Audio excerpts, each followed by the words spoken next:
إن الحمد لله نحمده ونستعينه ونستغفره ونعوذ بالله من شرور أنفسنا ومن سيئات أعمالنا من يهده الله فلا مضل له ومن يضلل فلا هادي له وأشهد أن لا إله إلا الله وحده لا شريك له وأشهد أن محمدا عبده ورسوله يا أيها الذين آمنوا اتقوا الله حق تقاته ولا تموتن إلا وأنتم مسلمون يا أيها الناس اتقوا ربكم الذي خلقكم من نفس واحدة وخلق منها زوجها وبث منهما رجالا كثيرا ونساء واتقوا الله الذي تساءلون به والأرحام إن الله كان عليكم رقيبا يا أيها الذين آمنوا اتقوا الله وقولوا قولا سديدا يصلح لكم أعمالكم ويغفر لكم ذنوبكم ومن يطع الله ورسوله فقد فاز فوزا عظيما أما بعد فإن خير الحديث كتاب الله وخير الهدي هدي محمد صلى الله عليه وسلم وشر الأمور محدثاتها وكل محدثة بدعة وكل بدعة ضلالة وكل ضلالة في النار أعوذ بالله من الشيطان الرجيم بسم الله الرحمن الرحيم ولله على الناس حج البيت من استطاع إليه سبيلا ومن كفر فإن الله غني عن العالمين دینی بھائیوں، بزرگوں، عزیزوں، اسلامی ماں اور بہنوں، اللہ تعالیٰ نے اسلام کی 5 بنیادیں قائم فرمائی ہیں۔ اسلام کے 5 پلر اور رکن بنائے ہیں۔ ان میں ایک بنیادی رکن اللہ کے گھر کا حج ہے۔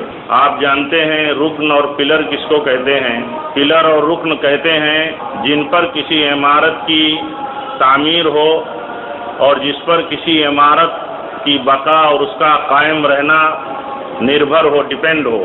یعنی پلر پر پوری عمارت کھڑی ہوتی ہے، پلر اگر نکال دیے جائیں تو عمارت قائم نہیں رہ سکتی۔ اللہ کے نبی صلی اللہ علیہ وسلم فرماتے ہیں بنی الاسلام علی 5، اسلام کے پلر 5 ہیں، 5 پلر پر اسلام کی عمارت قائم کی گئی ہے۔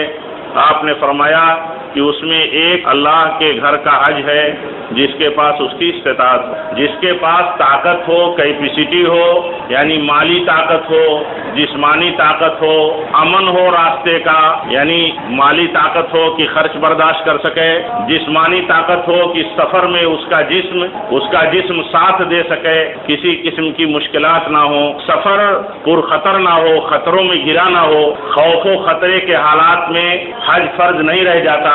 اسی طرح استطاعت میں عورتوں کے یہ بھی داخل ہے کہ عورتیں ان کے محرم ساتھ میں، اس لیے کہ اگر ایک عورت اس کے ساتھ کوئی ایسا رشتہ دار نہیں ہے جن کے ساتھ اس کا نکاح ہمیشہ حرام ہے، یعنی جس کو کہتے ہیں عبدالآباد، جس کے ساتھ نکاح حرام ہے۔ بعض رشتے ایسے ہوتے ہیں جو بعض مناسبتوں کی بنیاد پر، بعض نسبتوں کی بنیاد پر حرام ہوتے ہیں، ان کی بات نہیں ہے۔ جیسے کسی نے کسی کے ساتھ شادی کی تو جب تک شادی کی ہے وہ بیوی موجود ہے، اس کی بہن کے ساتھ شادی نہیں کر سکتا، یعنی 2 بہنوں کو ایک ساتھ جمع نہیں کر سکتا، لیکن اگر اس کی بیوی مر جائے تو اس کی بہن کے ساتھ شادی کر سکتا ہے۔ یہ عبدالآباد حرام رشتہ نہیں ہے۔ ہاں، محرم ان کو کہتے ہیں جن کے ساتھ اس کا سفر جائز ہے، وہ ایسے ہیں جن کے ساتھ ہمیش کے لیے اللہ تعالیٰ نے عبدالآباد کے لیے رشتہ حرام قرار دیا ہے۔ تو ایک عورت کی استطاعت میں یہ بھی داخل ہے کہ وہ اس وقت اس کے اوپر حج فرض ہوگا جب اس کے پاس مالی صلاحیت ہو، یعنی خرچ کی صلاحیت ہو، اسی طرح جسمانی صلاحیت ہو اور سفر پرامن ہو، اور اسی کے ساتھ اس کے ساتھ محرم ہو۔ اگر محرم نہیں ہے تو وہ سفر پر نہیں جا سکتی۔ اس سلسلے میں جو بعض فتوے لوگ تقسیم کرتے ہیں یا گنجائشیں نکالتے ہیں، صحیح نہیں ہے۔ پیارے نبی صلی اللہ علیہ وسلم کی حدیث پاک کی روشنی میں آپ نے فرمایا ہے کسی عورت کے لیے جو اللہ کے اوپر ایمان رکھتی ہے اور قیامت کے دن پر ایمان رکھتی ہے، اس کے لیے سفر جائز نہیں ہے جب تک کہ اس کے ساتھ محرم نہ ہو. یعنی عام سفر کو اللہ کے نبی صلی اللہ علیہ وسلم نے حرام قرار دیا ہے ایک عورت کے لیے کہ اگر مسافت اتنی ہو، فاصلہ اتنا ہو جس پر سفر کا اطلاق ہوتا ہو، ڈسٹینس اتنا ہو جس پر سفر بولا جائے، تو ایک عورت تنہا سفر نہیں کر سکتی ہے، حرام ہے. اللہ کے نبی صلی اللہ علیہ وسلم نے حوالہ دیا کہ جس عورت کا ایمان ہو اللہ پر اور آخرت کے دن پر ایمان ہو، اس کے لیے جائز نہیں ہے کہ وہ سفر کرے. اور حج کے سلسلے میں بھی صراحت ہے. ایک روایت میں آتا ہے اللہ کے نبی صلی اللہ علیہ وسلم کے پاس ایک صحابی آئے، آپ نے فرمایا یا رسول اللہ صلی اللہ علیہ وسلم میرا نام لکھ لیجئے، جہاد اور غزوہ میں نکلنا چاہتا ہوں. تو آپ نے فرمایا اور تمہارے اہل کہاں ہیں؟ تو کہا میرے اہل حج کے لیے نکل رہے ہیں یا حج پر جا رہے ہیں. تو اللہ کے نبی صلی اللہ علیہ وسلم نے فرمایا تم جہاد اور غزوے میں مت جاؤ اپنے اہل کے ساتھ، اپنی بیوی کے ساتھ حج کرو. یعنی آپ اس حدیث سے صراحت کے ساتھ ثابت ہوتا ہے کہ جہاد جیسے عمل سے، جہاد جیسے مہم سے اللہ کے نبی صلی اللہ علیہ وسلم نے ایک صحابی کو واپس فرما دیا اور کہا کہ جہاد کے مہم میں تمہیں جانا صحیح نہیں ہے، اس لیے کہ تمہاری بیوی اگر عام حاجیوں کے ساتھ، مردوں اور عورتوں کے ساتھ، قافلات اور رحلات کے ساتھ اگر حج کرتی ہے اور محرم ساتھ میں نہیں ہے تو یہ درست نہیں ہے. کسی ایسے شخص کو کسی اور کام پر، کسی اور مسئلے میں جائز نہیں ہے کہ اپنی مشغولیت لگا لے اور اپنی بیوی کو یا کوئی عورت کو حج پر چلی جائے. اس میں کوئی تقسیم اور کوئی تخصیص درست نہیں ہے، بلکہ ایسے لوگوں کے لیے جیسے کوئی آدمی ہے بیمار ہے، جسمانی صلاحیت اس کی نہیں ہے کہ وہ حج کو جا سکے، اس کے لیے صحیح یہ ہے کہ وہ اپنا کوئی نائب بنائے اور وہ آدمی حج کرے اس کی طرف سے جس نے حج کیا ہو. ایسے ہی ایک عورت اگر حج نہیں کر سکتی، اتفاق ایسا ہے کہ اس کے پاس جسمانی صلاحیت بھی ہے، سفر بھی آسانی سے ہو سکتا ہے، وہ کر سکتی ہے عورت، اسی طرح خرچ برداشت کر سکتی ہے عورت، لیکن اس کے ساتھ محرم نہیں ہے. تو اس کا طریقہ یہ ہے کہ جیسے اور لوگ اپنا نائب بناتے ہیں، یعنی حج بدل جس کو کہتے ہیں، حج بدل کرواتے ہیں. حج بدل کا نظام اس عورت کے لیے بھی ہے جس عورت کے ساتھ کوئی محرم نہ ہو، اس کو اپنے کسی اور نسبت پر، کسی اور عنوان سے سفر حج نہیں کرنا چاہیے. گنجائشیں جہاں اللہ کے نبی صلی اللہ علیہ وسلم نے یا شریعتوں نے نہیں دی ہے، اس میں گنجائش پیدا کرنے کی کوئی ضرورت نہیں ہے. جب آپشن موجود ہے، جب شکل موجود ہے، جیسے شکل یہ موجود ہے کہ آدمی اگر حجر اسود کو چوم نہیں سکتا، بوسہ نہیں دے سکتا، حجر اسود کو چھو نہیں سکتا، تو حجر اسود کی طرف اللہ اکبر کہہ کے اشارہ کر دے. علماء کہتے ہیں کہ بھیڑ میں اگر آدمی حجر اسود کو بوسہ دینے کی کوشش کرتا ہے تو اس سے زیادہ ثواب اس میں ہے کہ بھیڑ میں نہ جا کر کے، مردوں اور عورتوں کو تکلیف نہ دے کر کے یا اپنے آپ کو تکلیف میں نہ ڈال کر کے اگر وہ حجر اسود کی طرف اشارہ کرتا ہے اللہ اکبر کہہ کے، تو اس میں زیادہ ثواب ہے. اس لیے زیادہ ثواب ہے کہ وہ جذباتیت ہے اور اسلام میں اصول ہے، جذباتیت نہیں ہے.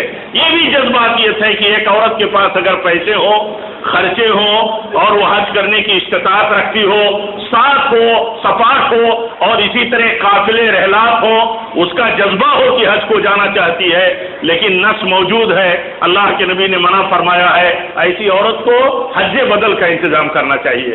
ایسے کسی آدمی کو حج پر بھیجنے کے لیے کوشش کرنی چاہیے جو آلریڈی حاجی ہو اور جائے اس کی طرف سے حج کریں.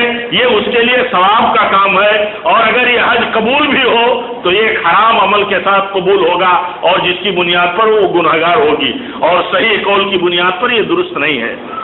تو میرے بھائیو، اللہ تعالیٰ نے جو فرمایا وَلِلَّهِ عَلَى النَّاسِ حِجُّ الْبَيْتِ مَنِ اسْتَطَاعَ إِلَيْهِ سَبِيلًا، لوگوں پر اللہ کے گھر کا حج کرنا فرض کر دیا گیا ہے جن کے پاس استطاعت موجود ہو. یہ استطاعت میرے بھائیوں استطاعت مالی ہے. مالی استطاعت میں یہ ہے کہ آدمی کے پاس اپنے بال بچوں اور اپنے پیچھے رہنے والوں جن کو گھر پر چھوڑ کر کے جاتا ہے ان کے حالات اور ان کی ضروریات مشکلات میں نہ ڈالیں، اور ان کی ضروریات کی تکمیل کے ساتھ اگر وہ حج کے سفر کا خرچ اٹھانے کا متحمل ہے تو اسے حج کرنا چاہیے. اور ایسی صورت میں اس کے اوپر حج فرض ہے اور اس کی فرضیت بہت شدید ہے. فرضیت شدید یہ ہے کہ اس میں آدمی ٹال مٹول نہیں کر سکتا، آدمی اس کے اندر ہیلا بہانا نہیں کر سکتا، ڈیلے نہیں کر سکتا، اپنی ناجائز یا جائز حوالوں کو بنیاد بنا کر کے کہ ہمارے کام نمٹ جائیں تب ہم حج پر جائیں گے، درست نہیں ہے، اس لیے کہ اللہ تعالیٰ نے اسے کفر کہا ہے۔ جو آدمی حج کی فرضیت کا انکار کرنے والا ہو، بلا وجہ اس کو اپنی ذمہ داریوں سے خارج کرنے والا ہو، تب تو وہ کافر ہو جائے گا۔ لیکن اگر متساہل ہے، جس کو کہتے ہیں لاپرواہی کرنے والا، جس کو عام زبان میں کہتے ہیں، آدمی اگر لاپرواہی کرتا ہے تو بھی کفر میں مبتلا ہے۔ اس لیے کہ اللہ تعالیٰ نے فرمایا وَمَنْ كَفَرَ فَإِنَّ اللَّهَ غَنِيٌّ لِلْعَالَمِينَ، جس نے اللہ کے گھر کا حج کرنے کے بجائے استطاعت موجود ہو وہ کفر کرتا ہے، اللہ کے حکم کی فرمانبرداری نہیں کرتا، تو اسے جاننا چاہیے کہ اللہ تعالیٰ کو اپنے گھر کا حج کرانے کے لیے، اپنی بندگی کے لیے، اپنے گھر بلانے کے لیے اللہ تعالیٰ کسی ضرورت کا محتاج نہیں ہے، کچھ اس کے تقاضے نہیں ہیں، بلکہ بندہ خود اس بات کا محتاج ہے کہ اللہ تعالیٰ کی بندگی کرے، اللہ تعالیٰ کی قربت حاصل کرے، اللہ کی عبادتوں سے اللہ کی رضا حاصل کرے، اور دنیا میں اللہ تعالیٰ کی طرف سے امن و امان پائے، آخرت میں بھی اللہ تعالیٰ اسے نجات دے۔ یہ بندے کی ضرورت ہے، اللہ کی ضرورت نہیں ہے۔ اسی لیے اللہ تعالیٰ نے فرمایا وَمَنْ كَفَرَ فَإِنَّ اللَّهَ غَنِيٌّ لِلْعَالَمِينَ، جس نے کفر کیا، یعنی یہ فرض ادا کرنے کے بجائے اس نے اگر کفر کیا تو اللہ تعالیٰ فرماتا ہے اللہ سارے جہانوں سے بے نیاز ہے، اللہ کو اس کی ضرورت نہیں ہے کہ اس کا بندہ حج کرے، اللہ کو اس کی ضرورت نہیں ہے، بلکہ اللہ تعالیٰ نے یہ چیز بندے کے اوپر اپنی عبادت کے لیے لاگو کی ہے اور اس کو اسلام کا رکن بنایا ہے۔ کوئی عمارت جب اسلام ارکان کے بغیر، پلر کے بغیر نہیں قائم رہ سکتی، نہیں ٹک سکتی، نہیں رک سکتی، اور اس کا قیام ممکن نہیں ہے، تو یہ سمجھنا چاہیے ہر مسلمان کو جن کے پاس استطاعت ہے کہ وہ اسلام باقی نہیں رکھ پائیں گے، ان کا اسلام محفوظ نہیں رہے گا جو لوگ اسلام کی پلر کو قائم نہ کرتے ہوں، جو اسلام کی پلر کی حفاظت نہ کرتے ہو۔ میرے بھائیوں، یہ بہت موٹی مثال اللہ کے نبی صلی اللہ علیہ وسلم نے دی ہے، یہ کہہ کر کے کہ بنی الاسلام علی خمس، اسلام کی بنیاد 5 چیزوں پر ہے، یعنی پورے اسلام کا ڈھانچہ، اسلام کی پوری عمارت اور پورا قلعہ جو ہے یہ 5 پلر پر، 5 کھمبوں پر قائم ہے۔ آپ نے فرمایا کہ اس میں ایک کھمبا، ایک پلر جو ہے اللہ کے گھر کا حج کرنا ہے۔ دیکھیے اللہ کے گھر کا حج، میرے بھائیوں، یہ اللہ کے گھر کا حج، یہ اس کا معنی یہ ہے کہ اللہ کے گھر پر پہنچ کر کے حج ہوتا ہے۔ اللہ کے گھر کا حج کا تصور یہ کرتا ہے آدمی، عام طور پر کم پڑھا لکھا آدمی، روایتوں میں، رواجوں میں رہنے والا آدمی، اوہام کے پیچھے جانے والا آدمی، تبرکات کے پیچھے دوڑنے والا طبقہ، عام طور پر بہت زیادہ گمراہ ان چیزوں سے ہوتا ہے۔ آدمی حج اللہ کے گھر کا تو سمجھتا ہے کہ اللہ کا گھر تبرک ہے، اس کے ذہن میں اللہ کے گھر کا نقشہ ہوتا ہے، اس کی عظمت ہوتی ہے، اور اس سے تبرک حاصل کرنے کے لیے پوری بے چینی اس کو ہوتی ہے، کب اللہ کے گھر کو پہنچے اور چمٹے اس سے اور چاٹے اس کو اور اس سے اپنے آپ کو دبکا لے، سارا کام کرتا ہے۔ کیوں کرتا ہے؟ وہ یہ سمجھتا ہے کہ اللہ کے گھر کا حج کا معنی یہ ہوتا ہے کہ اللہ کا گھر تبرک ہے، اللہ کے گھر سے تبرک حاصل کیا جائے، حالانکہ یہ معنی غلط ہے۔ معنی صحیح یہ ہے کہ یہ حج کی جو عبادت ہے یہ اللہ کے گھر پہنچ کر کے ہوگی، خاص مخصوص مقامات ہیں وہاں پہنچ کر کے ہوگی۔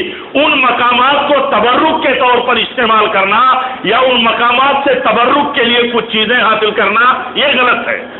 اسی لیے آپ دیکھیں گے بہت مشہور واقعہ ہے امیر المومنین حضرت امیر معاویہ رضی اللہ تعالیٰ عنہ کا، کہ وہ طواف کر رہے تھے، تو طواف میں آپ جانتے ہیں کعبہ کے 4 رکن ہیں، 2 رکن شامی ہیں جہاں حتیم بنی ہے، یعنی وہ حصہ جو تعمیر نہیں ہے، کھلا ہوا ہے، لیکن باہر سے چوہدی ایک دیوار قائم ہے، ایک دیوار قائم ہے، وہ کعبے کا حصہ ہے، اس کو حتیم کہتے ہیں۔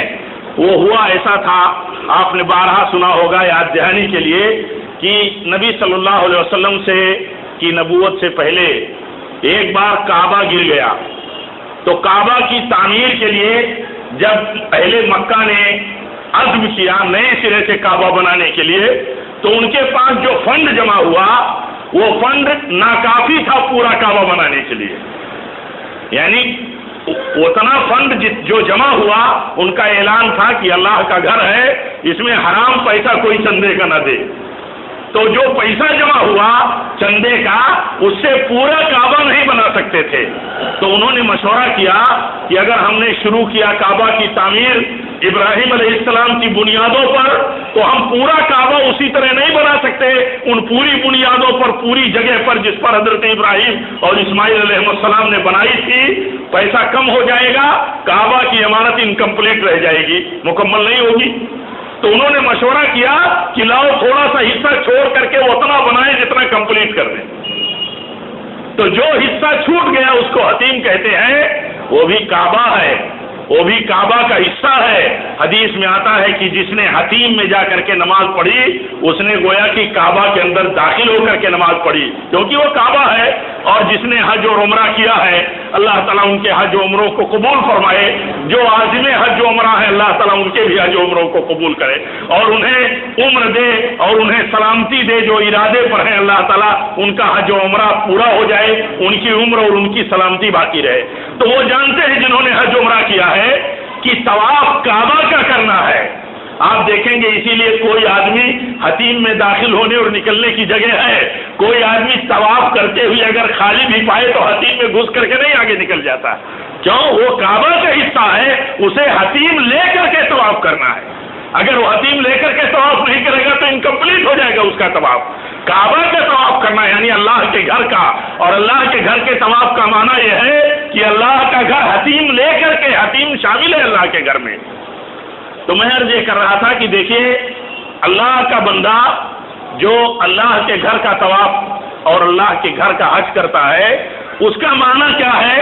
اس کا معنی یہ نہیں ہے کہ کعبہ کا تبرک لے کر کے دماغ میں جائے، جیسے ہندوستانیوں کی کثرت اور ایسے ہی اہل بدعت جو ہوتے ہیں جنہیں مقامات کے چومنے چاٹنے کا اور تبرکات حاصل کرنے کا جن کا ذہن رہتا ہے، آپ دیکھیں گے کہ کیسے کیسے لوگ رہتے ہیں، کوشش کرتے ہیں کہ کعبہ کے پردے اور کعبہ کے غلاف کو بھی کاٹ لیں اور پاڑ لیں یا کسی طرح اس سے چمٹیں چاٹیں۔ یہ معمول عام ہے۔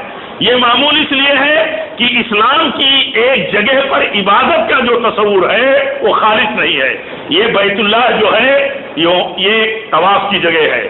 یہ بیت اللہ کا تعلق عمارت سے جو ہے دو رکنوں کے چھونے کی جگہ ہے، یعنی حجر اسود کو چومنے یا چھونے کا مسئلہ ہے، یا اسی طرح رکن یمانی جو ہے جو طواف کرتے ہوئے حجر اسود سے پہلے کا جو کونا ہے، یعنی اس کے بعد حجر اسود کا کونا آتا ہے، تو اس رکن یمانی کو چھونا ہے، استلام کرنا ہے، اس کے علاوہ کچھ نہیں۔ دیکھیے یہی تصور تھا ان کے ہاں اور یہی تصور قائم انہوں نے کیا۔ دیکھیے حضرت امیر معاویہ کا واقعہ میں بتانے جا رہا تھا کہ وہ طواف کر رہے تھے اللہ کے گھر کا، تو انہوں نے استلام کیا جہاں رکن یمانی کا، حجر اسود کا، وہیں ان دونوں کونوں کا بھی جو حتیم کے ہیں۔ تو لوگوں نے منع کیا، حضرت عبداللہ ابن عباس رضی اللہ تعالیٰ عنہ نے منع کیا، کہا کہ اے امیر المومنین آپ یہ استلام کیوں کرتے ہیں؟ تو کہا اے ابن عباس، کعبہ یہ تو کعبہ ہے، کعبہ کا کوئی حصہ چھوڑنے کے لائق ہے؟ اس کا اگر مطلب عام مفہوم اپنی زبان میں ہم کہیں تو یہ کہہ سکتے ہیں کہ کعبہ کا کوئی حصہ ایسا ہے جس کو چھوڑ دے؟ ہر حصہ تو کعبہ ہے، کعبہ کا جو حصہ بھی چھوؤ۔ تو آدمی کتنے جذبات میں آتا ہے، لیکن وصولی آدمی جذبات میں نہیں آتا۔ وصولی آدمی یہ کہتا ہے کہ پیارے نبی صلی اللہ علیہ وسلم نے جو نمونہ اور طریقہ تمہارے لیے چھوڑا ہے وہ بہتر ہے۔ فوراً وہ کہتے ہیں جب انہوں نے قرآن کی آیت پڑھی، لَقَدْ كَانَ لَكُمْ فِي رَسُولِ اللَّهِ أُسْوَةٌ حَسَنَةٌ، تمہارے لیے تمہارے رسول میں بہترین نمونہ ہے۔ تمہارے رسول نے جس کو چھوا اس کو چھوؤ، جس کو بوسہ دیا اس کو بوسہ دو۔ پورا کعبہ، پورے کعبہ کے ارکان پیارے رسول نے نہ چھوا ہے نہ چھونے کا اور چومنے کا حکم دیا ہے، یہ کام مت کرو۔ فوراً حضرت امیر معاویہ کہتے ہیں سچ کہا آپ نے، صحیح طریقہ وہی ہے جو پیارے نبی صلی اللہ علیہ وسلم نے کیا۔ لیکن دیکھیے جذبات کیسے ہوتے ہیں، جذبات پر چلنے والی قومیں، جذبات پر چلنے والی جماعتیں اور افراد جذبات پر جب چلتے ہیں تو وہ اس بات کو نہیں برتتے کہ صحیح کیا ہے غلط کیا ہے، وہ اپنے جذبات کی بنیاد پر عمل کرتے ہیں، اسی لیے منع کیا گیا۔ منع کیا۔ اللہ تعالیٰ نے جب یہ کہا کہ اللہ کے گھر کا حج کرنا ہے تو اس کا معنی یہ ہے کہ اللہ کا گھر حج کی جگہ ہے، اللہ کا گھر عمرہ کی جگہ ہے، اللہ کے گھر کا طواف کیا جائے گا، یہ تقرر و عبادت کا موقع اور مقام ہے۔ لیکن یہ کہ اللہ کے گھر سے چومنا ہے، وابستگی دکھانی ہے، یہ درست نہیں ہے، یہ درست نہیں ہے۔ اس لیے کہ یہ طریقہ جو ہے، یہ طریقہ اگر عام ہوا جیسے آج عام ہوا تو لوگوں نے کتنی مصیبتیں پھیلائیں، کتنی مشکلات عام ہوئی۔ لوگ تبرکات پیڑوں سے حاصل کرتے ہیں، جگہوں سے حاصل کرتے ہیں، قبروں کی مٹیوں سے حاصل کرتے ہیں، مختلف مقدسات سے حاصل کرتے ہیں، جبکہ صورتحال یہ ہے کہ کعبہ سے آپ کوئی تبرک نہیں حاصل کر سکتے۔ دیکھیے تبرک، کعبہ عبادت کا مقام ہے، اللہ کا گھر ہے، حج کے لیے ایک جگہ اللہ نے مقرر کی، طواف کے لیے بھی ایک مقام مقرر کیا اور کہا وہ اللہ کے گھر کا طواف ہے۔ طواف وہاں کرو گے، طواف پہ وہ عمل نہیں کرو گے جس عمل سے اللہ کے نبی نے روکا ہے یا جو عمل اللہ کے نبی صلی اللہ علیہ وسلم نے نہیں کیا ہے۔ اس لیے ہر حاجی کی یہ ذمہ داری ہے، ہر آدمی کی یہ ذمہ داری ہے کہ یہ سمجھے کہ جگہیں متبرک نہیں ہوتی، شخصیات متبرک نہیں ہوتی کہ ان سے کوئی تبرک حاصل کرے۔ اصل چیز یہ ہوتی ہے کہ آدمی جن جگہوں پر کوئی عمل اللہ نے مشروع کیا ہے وہی عمل وہاں کرے۔ دیکھیے کعبہ پہ آدمی جب پہنچتا ہے تو وہاں پائے اگر کمزور کعبہ کی دیواریں اور اگر کھود سکتا ہو اپنے ہاتھوں سے، اور جو چیز اس کے ہاتھ میں آسانی سے اتنی سیکورٹی کے بعد اگر ہو تو آدمی پورا کعبہ کھود لے ایک سیزن میں، پورا کعبہ کا ذرہ ذرہ اٹھا لے جائے گا۔ میرے بھائیوں، یہاں کعبہ کے ساتھ یہ محبت ہے، جذبات جو غیر وصولی ہے، اور وصول یہ ہے کہ جن کونوں کو، جن ارکان کو چھونے کا حکم ہے اس سے زیادہ چھوؤ مت چھوؤ کعبہ کے ان حصوں کو، جن حصوں کو چھونا عبادت نہیں ہے بلکہ مشکلات پیدا کرنے والی چیز ہے۔ اور یاد رکھے ہر مسلمان کہ حضرت امیر معاویہ رضی اللہ تعالیٰ عنہ نے جب دونوں شامی ارکان کو، یعنی وہ حتیم والے ارکان جو ہیں ان کے کونوں کو جب انہوں نے چھوا تو صحابہ نے ٹوکا ان کو، اور ٹوکا تو انہوں نے یہ جواباً کہا کعبہ کی محبت میں، کعبہ کی عمارت کی محبت میں، کہ کعبہ کا تو ہر حصہ ایسا ہے جس سے چھو کر کے برکت حاصل کی جائے، اور کون سا حصہ کعبہ کا ایسا ہے جس کو چھوڑ دیں ہم۔ تو حضرت عبداللہ ابن عباس نے کہا نہیں، پیارے نبی کا طریقہ تمہارے لیے سب سے بہتر طریقہ ہے۔ قرآن کی آیت پڑھ کے نصیحت کی، فوراً وہ سرنڈر ہو گئے۔ کہا نہیں یہ بات سچ کہتے ہو، صدقتا ہے ابن عباس، اے ابن عباس تم نے سچ کہا، نبی نے جو طریقہ بتایا ہے وہی صحیح ہے۔ تو میرے بھائیوں یہی جذباتیت دیکھیے وہاں بھی لوگ دکھاتے ہیں۔ کہا رمیے جمرات کو کنکری مارنا ہے، کنکری پھینکنا ہے، وہاں آدمی محبت کے بجائے غصے کا مظاہرہ کرتا ہے۔ یہ غصے کا مظاہرہ، یہ محبت اور غصے کا مظاہرہ اگر دین کا حصہ نہیں ہے تو غلط ہے۔ وہاں غصے سے بھی کنکری نہیں مار سکتا، جب غصہ ہوگا تو کنکری پھینکنے کا مطلب طریقہ الگ ہوگا، الگ ڈھنگ سے ہٹ آدمی کرے گا، مارے گا۔ اور اسی لیے آپ دیکھیں گے کہ وہاں لوگ بہت مشکلات کھڑی کرتے ہیں۔ یہ مشکلات اسی لیے کھڑی کرتے ہیں کہ ایک جگہ ان کے یہاں تبرک کی جگہ ہو گئی تو تبرک کے انداز کا برتاؤ ہو گیا کعبہ میں، اور جمرات پر جب گیا تو غصے میں آ گیا۔ وہ سمجھتا ہے کہ شیطان کہیں کھڑا ہے، مل گیا ہے، ہمیں اسے جوتے چپل اور خون تیز سے اسے کنکریاں اور پتھر مارنا چاہیے۔ حالانکہ یہ حج کے مقامات ہیں، یہ حج کے مقامات ہیں، ان مقامات پر وصول آدمی کو نہیں چھوڑنا چاہیے۔ وصول کیا ہے؟ وصول یہ ہے کہ یہ عبادت کی جگہیں ہیں، یہ مشاعر حج ہیں، یہ حج کے مقامات ہیں، جن مقامات پر جو عمل حج کے عمل کے طور پر ثابت ہے، جس کا حکم دیا گیا ہے ہر حاجی اور ہر معتمر عمرہ کرنے والے وہ اتنا ہی کرے، اس سے زیادہ نہ کرے۔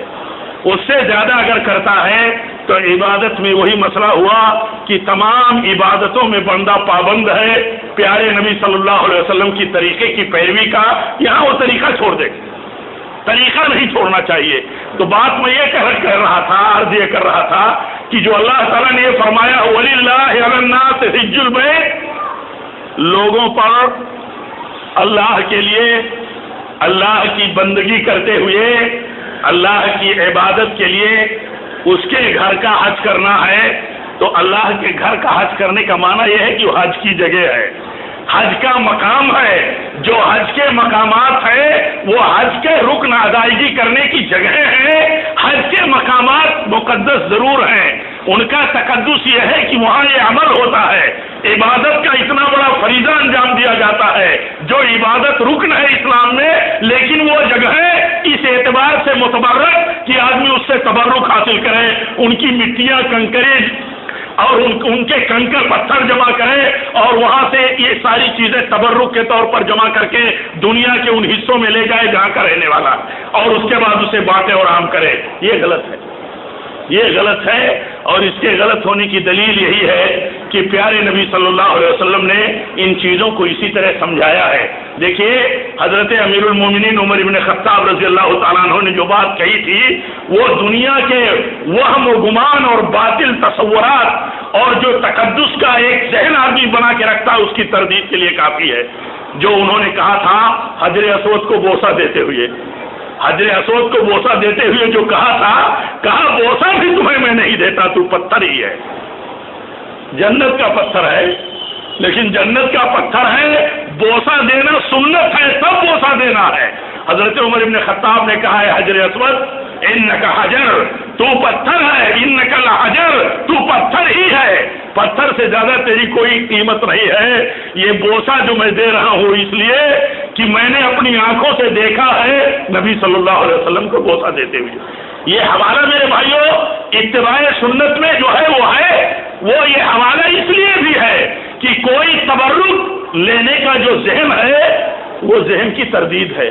حجر اسود کو بھی چوم چاٹ کر کے تبرک نہیں لیا جائے گا اگر یہ نبی صلی اللہ علیہ وسلم کی سنت نہ ہو، اور حج کے عمل میں جب طواف کرتے ہوئے آدمی حجر اسود کے کونے پر پہنچے یا عمرہ کرتے ہوئے، اس کے علاوہ بھی نہیں، یہ عمل اس وقت کا ہے۔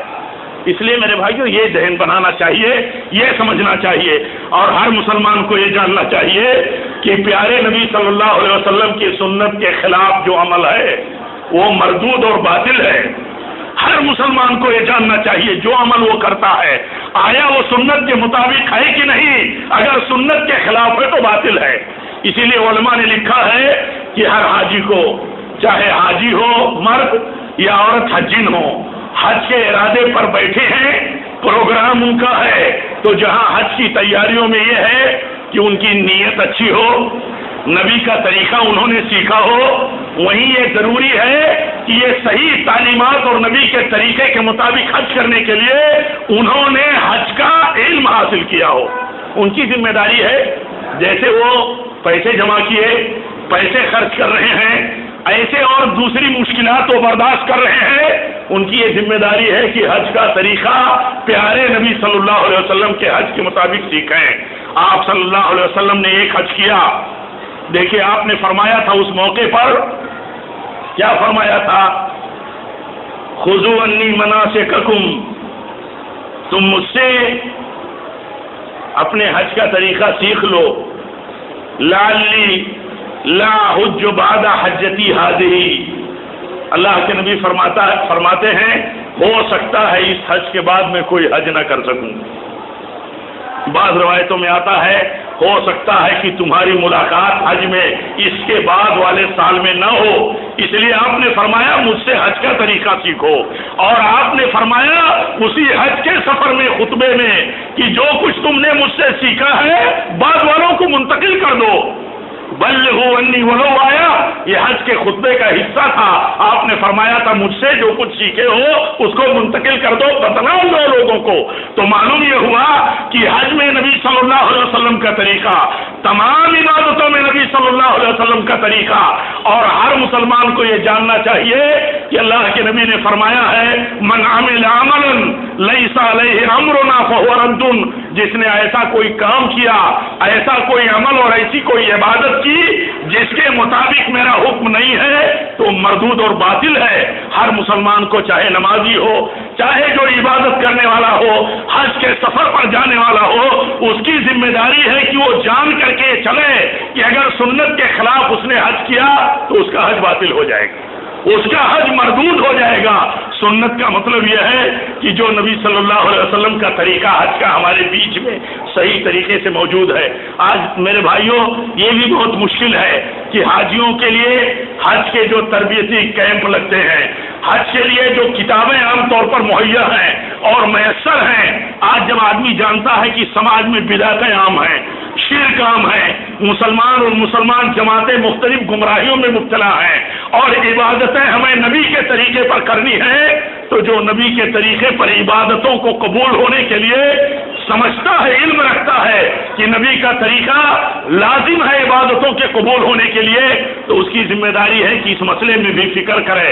اس مسئلے میں بھی علماء کہتے ہیں آدمی حج پر جا رہا ہے تو اگر کوئی پرائیویٹ جا رہا ہے تو اسے دیکھنا چاہیے کہ اس کے ساتھی کون ہیں، ساتھی کون ہیں، ٹورس کیسے ہیں، صحیح ڈھنگ سے سنت کے مطابق حج کا کام کرنے والے ہیں یا ان کا طریقہ اور وہ بدعتی گروپ ہے۔ ایسی جگہوں پر بھی بچنا چاہیے، اس لیے کہ حج کی ترتیب اور حج کی تیاریوں میں یہ بھی ایک مسئلہ ہے۔ اور جو لوگ سماج میں کمزور ہیں، حج کا بے پناہ جذبہ رکھتے ہیں، ان کا جذبہ وصولی ہونا چاہیے۔ وہ چندہ کر کے، بھیک مانگ کر کے حج پر نہ جائیں، منع ہے۔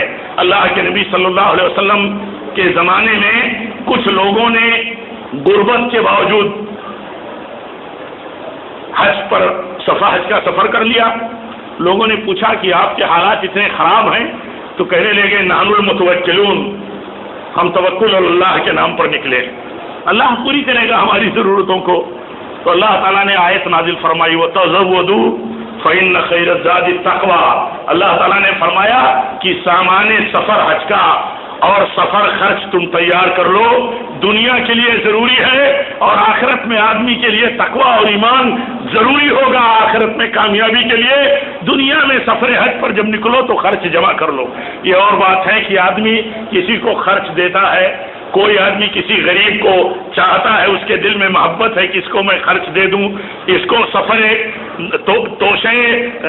دے دوں، بہت اچھی بات ہے، لیکن جس آدمی کی استطاعت نہ ہو اسے نہیں کرنا چاہیے، بلکہ اسے یہ سمجھنا چاہیے اس نقطۂ نظر سے کہ اللہ تعالیٰ نے حاجیوں کو بیع و شراء کی اجازت دی ہے۔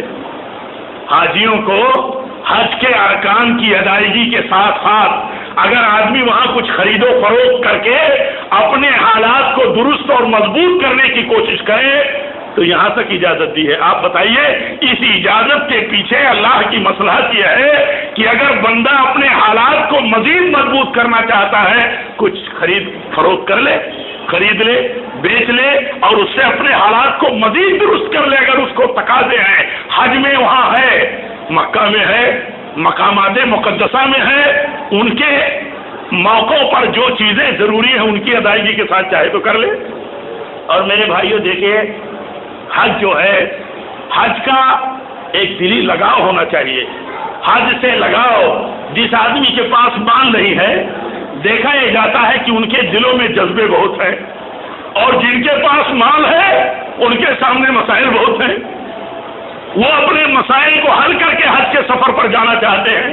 یہ دونوں باتیں دیکھیے، اگر حد سے آگے بڑھتی ہوں افراط اور تفریط، ایک آدمی بہت بے چینی دکھاتا ہے، اسے اللہ کے فیصلے پر راضی رہنا چاہیے، اس کے اوپر حج فرض نہیں ہے اگر استطاعت نہیں ہے تو، اور ایک آدمی کے پاس استطاعت ہے تو اسے ٹالنا درست نہیں ہے۔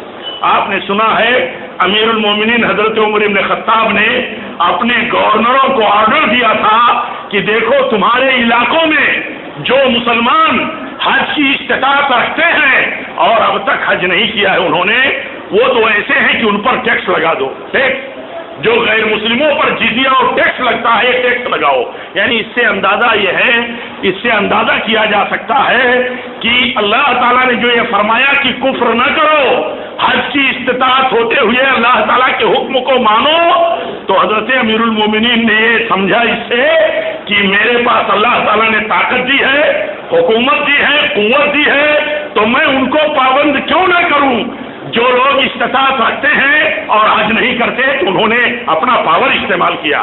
اپنی قوت استعمال کی، اپنا سیاسی وزن استعمال کیا اور کہا کہ ایسے لوگ تنبیہ کے مستحق ہیں، ایسے لوگ تعزیر کے مستحق ہیں جن کے پاس اللہ تعالیٰ نے استطاعت دی ہے اور حج نہیں کرتے۔ تو میرے بھائیوں، حج کرنا یہ فرض ہے اور فرض سے بڑھ کر کے رکن ہے۔ یہ ایک مسلمان اگر یہ سمجھتا ہے کہ وہ اسلام اور اسلام کے شعار اور اسلام کے احکام کا محافظ ہے، دین کا محافظ ہے، اگر اس کے پاس استطاعت ہے اور حج نہیں کرتا تو اسے سمجھنا چاہیے کہ وہ اسلام کے رکن کا محافظ نہیں ہے۔ اسلام کا رکن، اور اسلام کا رکن اسی لیے ہے میرے بھائیوں کہ یہاں اللہ تعالیٰ نے اسلام، جہاں اللہ نے اپنی فرمانبرداری کا نام کہا ہے کہ اللہ کے دین میں اس کی اطاعت و فرمانبرداری کا نام اسلام ہے، تو دیکھیے یہاں ہر طرح اسلام ہی کا، اسلام کی بنیادوں کا ہی عمل اور طریقہ ہے۔ دیکھیے آدمی احرام باندھتا ہے جب، تو احرام کیا ہے؟ احرام ایک لباس ہے مردوں کے لیے جو بلا سلا ہوگا، 2 کپڑوں پر مشتمل ہوگا۔ احرام کیا ہے؟ احرام پہنا بہت ساری چیزیں اس کے اوپر حرام ہو گئیں، جیسے جب امام کہتا ہے تکبیر کے بعد اللہ اکبر، تو پہلی تکبیر کو کیا کہتے ہیں؟ تکبیر تحریمہ کہتے ہیں۔ یہ تکبیر احرام ہے۔ کیا ہے؟ یہ تکبیر احرام ہے۔ جیسے وہ لباس احرام ہے جو حاجی پہنتا ہے، اس کا معنی یہ ہوا کہ احرام پہننے کے بعد وہ اپنی بیوی سے ملاقات نہیں کر سکتا، بیوی اپنے شوہر سے خصوصی ملاقات نہیں کر سکتی۔ اسی طرح احرام پہننے کے بعد سر پر ٹوپی نہیں لگا سکتا، موزہ نہیں پہن سکتا، یا اسی طرح اور بہت ساری پابندیاں ہیں جو احرام کے ساتھ لگتی ہیں، اور بہت ساری چیزیں حرام ہو جاتی ہیں۔ یہ حرام اعمال جو اصلاً حلال ہیں، ان ساری چیزوں کو روکنے کا مطلب یہ ہے کہ بندہ دین کے نام پر، اسلام کے نام پر مسلمان ہو کر کے پوری زندگی اللہ کی فرمانبرداری میں گزارے۔ اس لیے کہا یہاں احرام پہننے کے بعد خوشبو بھی نہ لگاؤ۔ حدیث میں جو آتا ہے کہ اللہ کے نبی کے جسم سے خوشبو، آپ کے پسینوں سے خوشبو بہتے تھے، تو اس کا معنی یہ ہے کہ احرام پہننے سے پہلے پاکی صفائی کے بعد جو خوشبو لگایا جاتا ہے اس کا اثر اگر بعد میں ہے، یہ اس کا اثر تھا پیارے نبی صلی اللہ علیہ وسلم۔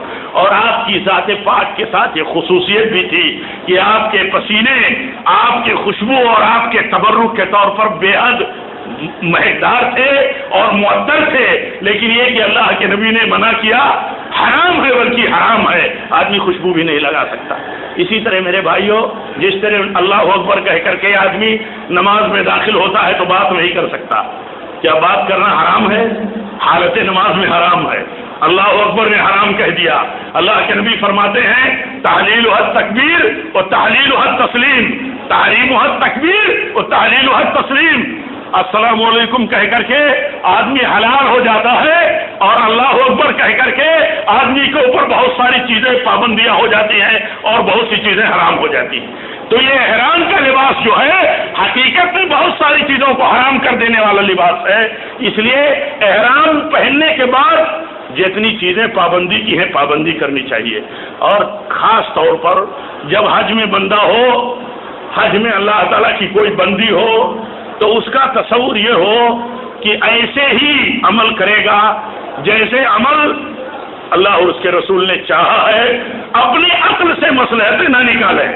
مثال کے طور پر اللہ کے نبی نے فرمایا کہ اجتماع کرے آدمی۔ اجتماع کیا ہے؟ پہلے جب حاجی پہنچے گا حرم میں تو کیا کرے گا؟ طواف کرے گا۔ پہلا جو طواف اس کا ہوگا، چاہے عمرے کا طواف ہو چاہے طواف قدوم ہو، استقبالیہ آیا حرم میں، پہلا جو طواف کرے گا تو اپنے احرام کی چادر کو اپنے داہنے ہاتھ کے نیچے سے بغل سے کندھا کھول کر کے وہ حصہ بائیں کندھے پر ڈال لے گا، یعنی یہ پورا کندھا کھلا رہے گا۔ یہ صرف ایک طواف میں ہے، یعنی ایک طواف کہتے ہیں 7 چکر کو، یہ کھلا رکھے گا، اس کے بعد کبھی نہیں، اس کے بعد جب طواف کرے گا کبھی نہیں، اور جب طواف کمپلیٹ ہو گیا اس کے بعد فوراً دھک ملے گا۔ بہت سارے لوگوں کو دیکھیں گے کہ کندھا کھلا ہے، کھلے کندھے کے ساتھ 2 رکعت نماز بھی پڑھ رہے ہیں، طواف دوگانا صحیح نہیں ہے۔ اسی طرح رمل ہے، یعنی 3 چکر جو ہے جو ہلکی دوڑ کے ساتھ طواف کرتے ہیں. دیکھیے اللہ کے نبی نے فرمایا تھا, کہا کہ تھوڑا قوت کا مظاہرہ کرتے ہوئے, تھوڑا دھول کی چال چل کر کے شوکت کا اظہار کر کے تم طواف کرو. کیوں؟ آپ نے فرمایا یہ مکہ والوں نے ہماری کمزوری کا ہوا پھیلا رکھا ہے, ہم کمزور ہو گئے, کمزور. انہیں بتاؤ کہ ہم کمزور نہیں ہیں, یثرب کے کسی بخار نے ہمیں توڑا نہیں ہے. انہیں بتاؤ آج تک وہ سنت جاری ہے, جاری رہنی چاہیے.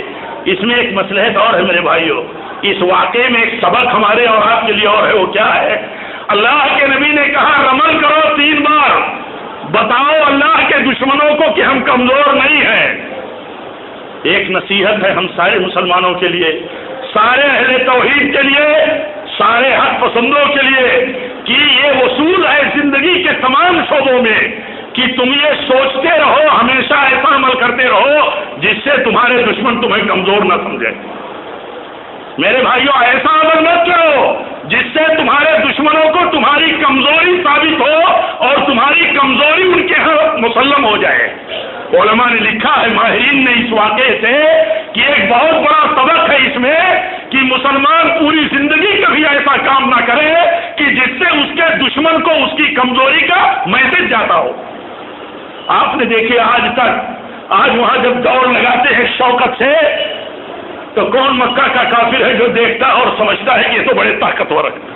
اصل میں اس سے سبق دینا ہے قیامت تک کے لیے, اور یہ سنت جاری رکھنا ہے کہ مسلمان ہر وقت اس سوچ کے ساتھ جہاں بھی رہتا ہے رہے کہ مسلمان کمزور نہیں ہے, اور ہر وہ کام کرے جس سے دشمن اس کی طاقت کو مانے. میرے بھائیوں خطبے کے اخیر میں میں یہ کہوں گا کہ ہماری زندگی اور ہمارا طریقہ ایسا ہی رہنا چاہیے کہ ہماری کمزوری کا میسج نہیں, ہماری قوت کا میسج دشمنوں کو جانا چاہیے. اللہ تعالیٰ ہمیں اس کی توفیق عطا فرمائے. رب العالمین جتنے بھائی ہمارے حج پر جا رہے ہیں ان کے اللہ تعالیٰ حج کو قبول فرمائے, اور ان کے لیے جتنی بنیادی تیاریاں ہیں میں نصیحت کرتا ہوں ان کو, اور دعا کرتا ہوں کہ اللہ تعالیٰ ان کو بنیادی طور پر ان تیاریوں کو کرنے کی توفیق دے, ان کے حج کو قبول فرمائے. جو لوگ صاحب استطاعت ہیں رب العالمین انہیں قریب حج کی توفیق دے. ربنا تقبل منا انک انت السمیع العلیم وآخر دعوانا ان الحمد للہ رب العالمین.